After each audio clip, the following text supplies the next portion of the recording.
Howdy doody. It's another COVID-19 cooking with the Keens. So this time we're doing meatballs. These don't look like meatballs because we have to make them into meatballs. So you need ground beef of some kind. Doesn't make any difference. You need an onion. I already chopped it up so you can see my eyes. Red onion, that's what we prefer. Black pepper, garlic salt, Italian seasoning, or whatever your favorite seasonings are. Take your wedding rings off. Nothing grosser than meat stuck in your wedding ring. Alright, so this is pretty easy. We're going to make meatballs. Now, some people make them. Oh, you need an egg too. I'll get that out of the refrigerator. Somebody get me an egg. Alright, so you notice I really don't have the right size pans for any of this. But that's okay, we'll make do. So, in goes the meat. In goes an egg, helps hold it together. We're not going to stretch this. We're not going to put bread in it or oatmeal in it or breadcrumbs in it because we're not necessarily stretching it to make a huge meatloaf. I'm feeding 3, although 2 of them eat like pigs. Thank you. Well, they eat by cooking, that's all I can say. They like it. They ask for things. I even have people in this house who, on purpose, ask for meatloaf. That's a new one. That's a good one. Most people don't like meatloaf. So you put your onions in, and then with your gross meat hands, you then wipe these off afterwards because it's kind of gross. And, put your salt and pepper in. I don't put extra salt because I'm using garlic salt. Alright, so yeah, now this will go in the wash too because I'm touching it with meat hands. Garlic salt. We like a lot of garlic. And it's going to get mixed up in it anyways. And then Italian seasoning. It's not an Irish house without Italian seasoning. I grew up in a town in New York that if you weren't Italian, you were Irish. It's about the way it was. There was not much in between. And then you mix it all up as best you can in your little tiny bowl. Somebody needs to buy me mixing bowls for Mother's Day.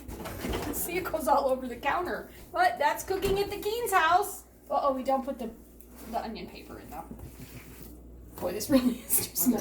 Alrighty, but this will be okay. So I do not put my meatballs in the oven to cook. I do not put my meatballs in a pot and boil them. I have family members who do that. Not my particular liking. So what we do is we make meatballs like the old Italian ladies. And we fry them. So, pretty much, you make up your meatball mix any way you want. Hey. Pretty basic. Yes. Put some olive oil in your fry pan and get it going. And then you get the board you cut your onions on, preferably not a wooden board. And you start making meatballs. Just coat the bottom. This is pretty greasy. This isn't the best cut of meatballs. But while I'm making meatballs, so we like our meatballs about that size. I have a small hand. I don't have a huge hand. Gavin, hold your hand up. I'm not going to put the meat in it. So that's against Gavin's big 6-foot tall hand. So it's a pretty good sized meatball. It's going to shrink some when it's cooking. So Low or medium? Medium. And then you just make a bunch to get started. All right, so while I'm making a bunch of meatballs, I'm going to tell you a funny meatball story. Every family must have a funny meatball story. So this is mine.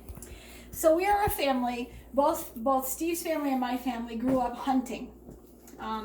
My dad wanted boys and he got all girls. So my older sister Sam and myself, my nickname will stay out of it, and so will my younger sister's nickname, but we had boy nicknames, all learned how to hunt and fish and drive a boat and ride a motorcycle when we were young. It was family. Go over to Neil Kearns' farm, jump on a motorcycle, ride it through the barn, get yelled at by Neil's mom for stop jumping out the back of the barn, riding through the cornfields. We'd go fishing on the outlet with Grandma for sunfish. I never liked sunfish, but they were fun to fish for. We ate bullheads, which in New York they're called bullheads, but down here it's a catfish. Not my favorite fish, but Gavin likes catfish a lot. But he was born in, Kentucky, so I guess that's why. But anyways, so we love venison. For those of you who don't know, venison is Bambi, deer. Deer meat. Deer meat, we love it. So one year, a couple years ago, Steve was working with a guy who hunted but did not like venison. So he got a deer. And he called Steve and he said, hey, I got this deer. It's yours. You just have to come get it and take it to a processor. So we called a friend of ours because there was no way we could handle it was a big deer, of meat. So we called a friend and said, hey, we got this deer. Do you want some meat? And it's the dogs. The dogs, they're always in the videos. And they said, well, oh yeah. So we had roast and tenderloin and shoulder meat to make stew and summer sausage. Summer sausage made out of venison, which is the best summer sausage you could Agreed. ever have. That's the dogs fighting. Yep. They had dinner, so now they have to fight. And we had a hamburger made from the venison. So we have an annual party at the holidays, and we have all our vendor friends and neighbors and whatever over to it. And that year, since we had a lot of hamburger made from the venison, I decided, dogs are having fun, I decided to do the, Steven, do not chase him. Come here. It's too loud. Chase him outside. He has to play, that's the puppy. So I decided to make barbecued meatballs with venison. And I had told a couple people I had venison, and they were like, oh God, please don't make anything out of that. That's so disgusting. That's so gross. You eat Bambi. Well, I did it anyways. And I did not cut it with hamburger. I made them straight out of the venison, and I cooked them, and I put them out, and everybody started going, gaga. Oh, these are the best meatballs you've ever made, Eileen. What did you put in that? I said, nothing different. And they're like, but what did we, and I said, you're eating Bambi. And they were like, well, what? Somebody actually, I thought they took the meatball out of their mouth. I said, you're eating Bambi. And they went, what? I said, you're eating deer. It's venison. It's not cow. It didn't moo. Don't really know what sound a deer makes. Do they make a sound? They do, but I can't. I have to figure that out. But they ended up eating all of them. I never got one that night. I didn't even get one. Even after I walked away, they were like, well, I guess venison's okay. But this isn't venison, this is regular hamburger. So as you see, you just keep making your meatballs, press them together because you want them to stay together. And then I'm gonna wash my hands. I'll make the rest of these in a minute. I'm gonna wash my hands. I am not gonna sing happy birthday because, that's what hot water. Ooh, we have extremely hot water in our house and the thing is turned all the way down.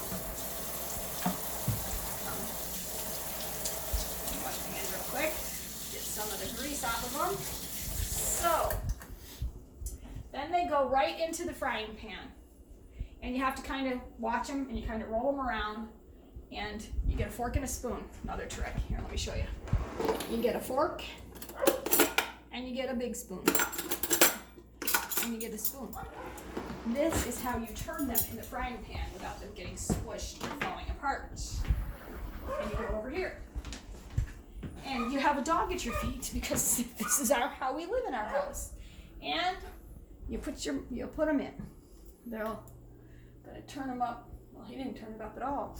We're gonna turn it up there so they'll get going. So you just put them in. You can fill it up.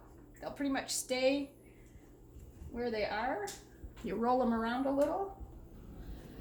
We'll get these in and we'll make a couple more.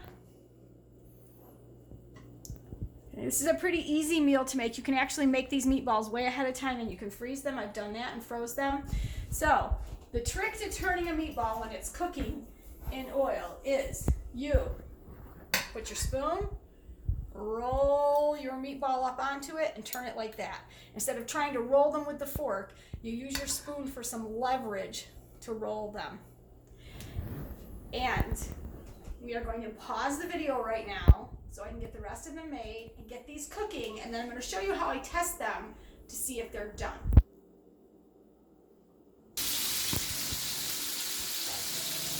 Okay, so there's a bunch of them. I got two more that have to fit in. We'll put them in a minute. So the key to cooking them, like I said, is you got to turn them, is you just got to keep moving them around. You don't want one side to get too dark too fast. You just keep moving them around with your fork and your spoon. Thank you. Don't let them sit too long on one side. They'll get too cooked.